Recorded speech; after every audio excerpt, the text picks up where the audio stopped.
Le soleil d'Algarve baignait la route côtière de ses dernières lueurs lorsque la famille Silva quitta son hôtel pour une promenade de fin de journée. Luís, le père, conduisait prudemment à travers les ruelles étroites d'Albufeira. Professeur d'histoire à Lisbonne, il avait toujours eu une passion pour les monuments et les vieilles pierres. Même en vacances, il ne résistait pas à l'envie de faire découvrir à sa famille les récits des châteaux, des églises et des forteresses qui parsemaient la région. À côté de lui, Helena souriait en regardant les enfants à l'arrière. Infirmière à l'hôpital de Santa Maria, elle profitait des vacances pour souffler un peu. Ce qu'elle aimait le plus, c'était marcher le long de la plage au coucher du soleil, pieds nus dans le sable, avec le bruit des vagues comme seule musique. Ce soir-là, elle avait convaincu Luís de les emmener dans une crique plus sauvage, à l'écart des touristes. Les enfants, Catarina et Tiago, avaient entre 8 et 12 ans. Catarina, la plus grande, passait son temps à feuilleter un petit carnet où elle notait ses observations, comme une apprentie journaliste. Tiago, lui, préférait ramasser des coquillages et dessiner des bateaux dans le sable. Ils riaient tous les quatre, insouciants, quand soudain, un cri déchira le silence de la falaise. Luís fit signe à tout le monde de se taire. Ils s'approchèrent discrètement derrière un rocher, et ce qu'ils virent glaça leur sang. 2 hommes encagoulés frappaient un troisième avant de l'achever. Helena étouffa un cri en plaquant une main devant sa bouche. Ses réflexes d'infirmière prirent le dessus. Son premier instinct fut de courir aider l'homme à terre, mais Luís la retint par le bras. « Non, on ne peut rien faire, il est trop tard. » murmura-t-il, les yeux fixés sur les assassins. Tiago, tremblant, serra la main de sa sœur. Catarina, malgré la peur, observait chaque détail, la façon dont l'un des hommes boitait légèrement, la camionnette sombre garée à quelques mètres. Puis, tout bascula. L'un des tueurs tourna brusquement la tête et aperçut un foulard que Catarina venait de laisser tomber. « Quelqu'un est là !» hurla-t-il. Le cœur battant, Luís attrapa Tiago par le bras et fit signe à Catarina et Helena de courir. Ils s'élancèrent dans les sentiers rocailleux.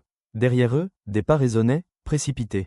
Les tueurs les poursuivaient. Luís, habitué à garder son calme devant une classe agitée, se surprit à réfléchir comme s'il préparait une stratégie d'histoire militaire. Ne courez pas tous ensemble, restez groupés mais discrets. Gardez vos têtes baissées. Helena, malgré la panique, gardait son sang-froid. Ses longues gardes d'infirmière l'avaient endurcie face au stress. Elle jetait des regards rapides derrière elle, comptant les secondes entre chaque bruit de pas. Elle serrait Tiago contre elle dès qu'il trébuchait, lui murmurant « Courage, me à mort ». Juste un peu plus loin. Catarina, elle, gardait son carnet serré contre sa poitrine. Elle avait l'impression de vivre l'une des enquêtes qu'elle rêvait d'écrire un jour, sauf qu'ici, il n'y avait rien de fictif.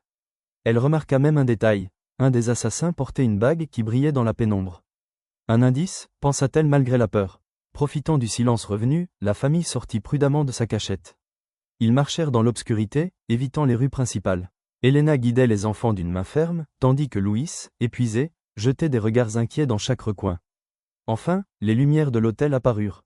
Luís entra précipitamment dans le hall et demanda à la réceptionniste. « Un téléphone, por favor. Vite !» Quelques instants plus tard, il parlait avec la GNR, Garde nationale républicaine. Sa voix tremblait mais restait ferme. « Nous avons vu un meurtre. Les tueurs sont encore là. Il faut envoyer une équipe immédiatement. » Lorsque les policiers arrivèrent sur la crique, ils découvrirent la fosse fraîchement recouverte. Tout confirmait le récit de Luís. L'affaire était désormais entre leurs mains, et les Silva furent escortés à l'hôtel sous protection. Mais Catarina, toujours obsédée par ce qu'elle avait vu, confia à un agent. Un des hommes boitait, et il portait une bague avec une pierre rouge. « Vous devez chercher ça. » L'agent hocha la tête. La chasse aux assassins venait de commencer. La famille Silva pensait que l'hôtel serait un refuge. Mais la nuit, dans leur chambre, l'angoisse restait omniprésente. Luís ne cessait d'aller vérifier si la porte était bien verrouillée. Helena, qui d'ordinaire trouvait le sommeil même après ses gardes d'infirmière, n'arrivait pas à fermer l'œil. Catarina notait nerveusement tout ce dont elle se souvenait. La camionnette sombre, la démarche boiteuse, la bague rouge.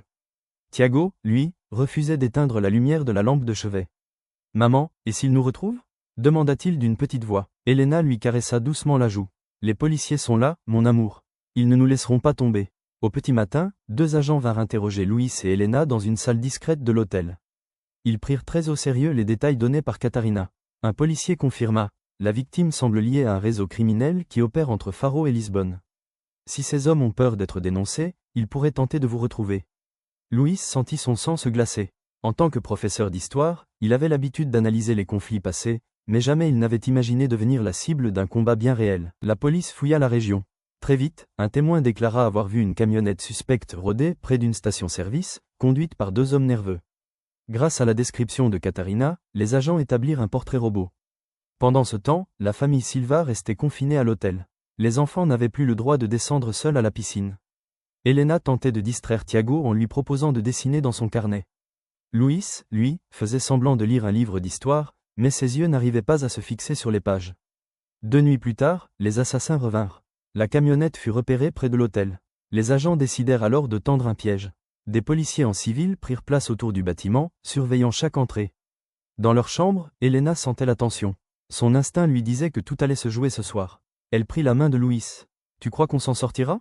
On n'a pas le choix. » Pour eux, il désigna les enfants endormis, on doit tenir bon. Aux alentours de minuit, les 2 hommes masqués tentèrent de pénétrer par une entrée de service. Mais cette fois, la police était prête. Un bref affrontement éclata, et les tueurs furent neutralisés et arrêtés avant qu'ils n'atteignent les Silva. Quadratin. Quand on annonça la nouvelle à la famille, Luis sentit ses jambes fléchir. Helena, épuisée, fondit en larmes, serrant ses enfants contre elle.